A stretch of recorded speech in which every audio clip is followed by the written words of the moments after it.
ഇപ്പോൾ മന്ത്രി വി ശിവൻകുട്ടി മാധ്യമങ്ങളെ കാണുന്നു തത്സമയം. പ്രസംഗത്തിൽ കേരളം ഉന്നയിച്ച ആശങ്കകളെക്കുറിച്ച് കേന്ദ്ര തൊഴിൽ മന്ത്രി മറുപടി പറയുകയും ചെയ്തു.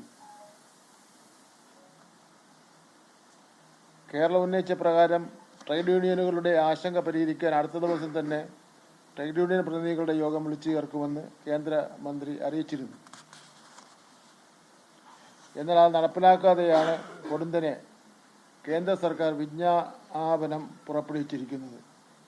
കേന്ദ്ര വിജ്ഞാപനത്തിൻ്റെ പശ്ചാത്തലത്തിൽ സംസ്ഥാനത്തെ കേന്ദ്ര ട്രേഡ് യൂണിയൻ പ്രതിനിധികളുടെ ഒരു അടിയന്തര യോഗം നാളെ വിളിച്ചു ചേർത്തിട്ടുണ്ട്. യൂണിയനുകളുടെ അഭിപ്രായം കേട്ട ശേഷം മാത്രമേ സർക്കാർ തുടർ നടപടിയിലേക്ക് കടക്കൂ.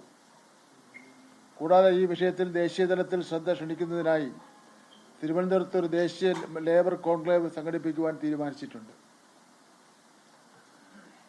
ഡിസംബർ 19 ഇന്ത്യയിലെ പ്രമുഖ ട്രേഡ് യൂണിയൻ നേതാക്കളെയും നിയമവിദഗ്ധരെയും ഇതിൽ പങ്കെടുപ്പിക്കും. BJP ഇതര സംസ്ഥാനങ്ങളിലെ തൊഴിൽ മന്ത്രിമാരെയും ഈ കോൺക്ലേവിൽ ക്ഷണിക്കും. തൊഴിലാളികളുടെ അവകാശങ്ങൾ സംരക്ഷിച്ചുകൊണ്ട് മാത്രമേ കേരള സർക്കാർ ഏതൊരു തീരുമാനവും കൈക്കൊള്ളൂ എന്ന് വീണ്ടും ഉറപ്പ് നൽകുകയാണ്. കേരളം ഒഴികെ ഇന്ത്യയിലെ ഭൂരിഭാഗം സംസ്ഥാനങ്ങളും ലേബർ കോഡുകൾ സംബന്ധിച്ച ചട്ടങ്ങൾ തയ്യാറാക്കി കേന്ദ്രത്തിന് നൽകിയിട്ടുണ്ട് എന്ന കാര്യം കൂടി ഞാൻ ഈ അവസരത്തിൽ ഓർമ്മപ്പെടുത്തുന്നു. ഈ സാഹചര്യം ബഹുമാനപ്പെട്ട മുഖ്യമന്ത്രിയുമായിട്ട് ഇന്ന് രാവിലെ ചർച്ച ചെയ്ത് തൊഴിൽ വകുപ്പ് എടുത്തിട്ടുള്ള നടപടികളുമായി മുന്നോട്ട് പോകാൻ അദ്ദേഹം നിർദ്ദേശിക്കുകയും ചെയ്തിട്ടുണ്ട്.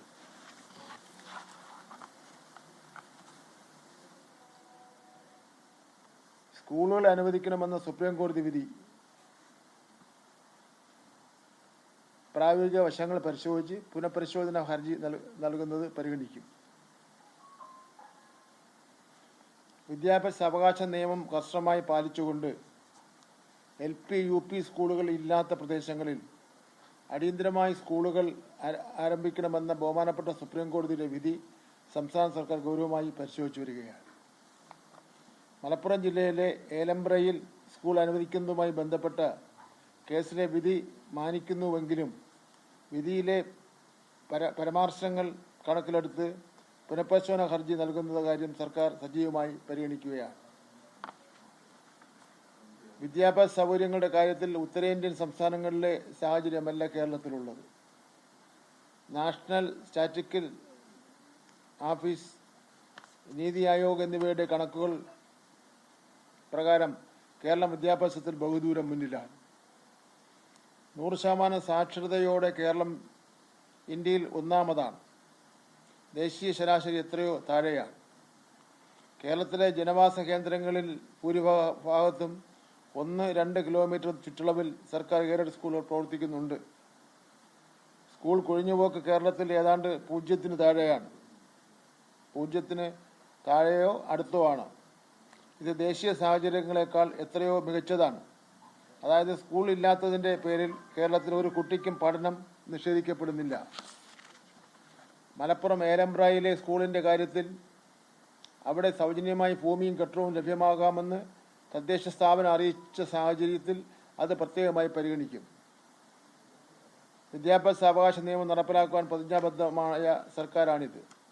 എന്നാൽ അത് ശാസ്ത്രീയവും പ്രായോഗികവുമായ രീതിയിലായിരിക്കണം നടപ്പിലാക്കേണ്ടതെന്നതാണ് സർക്കാരിൻ്റെ നിലപാട്. ഇന്ത്യയിലെ മറ്റ് സംസ്ഥാനങ്ങളുമായി താരതമ്യം ചെയ്യുമ്പോൾ കേരളത്തിൻ്റെ പൊതുവിദ്യാഭ്യാസ മേഖല മികച്ചു നിൽക്കുകയാണ്. കേന്ദ്ര വിദ്യാഭ്യാസ മന്ത്രാലയത്തിൻ്റെ യുഡൈസ് പ്ലസ് റിപ്പോർട്ടുകളും ഏറ്റവും പുതിയ കേന്ദ്ര നിർദ്ദേശപ്രകാരം തൊഴിൽ കോഡ് സർക്കാർ അതിൻ്റെ കരട് തയ്യാറാക്കിയിരുന്നു. അത് സംബന്ധിച്ച് വലിയ വിവാദമുയർന്ന പശ്ചാത്തലത്തിൽ കൂടിയാണ് കരട് തയ്യാറാക്കിയത് മാത്രമേ ഉള്ളൂ. അത് സംബന്ധിച്ച് മറ്റ് നടപടിയിലേക്ക് കടന്നിട്ടില്ല എന്ന് വിശദീകരിക്കുകയായിരുന്നു മന്ത്രി വി ശിവൻകുട്ടി. ലോകത്തെവിടെയായാലും ഏത് സമയത്തും 24 വാർത്തകളും ഓഗ്മെന്റഡ് റിയാലിറ്റി പാക്കേജുകളും എക്സ്പ്ലെയിനറുകളും വിശദമായി കാണാൻ ഞങ്ങളുടെ YouTube ചാനൽ നിങ്ങൾക്ക് സബ്സ്ക്രൈബ് ചെയ്യാം.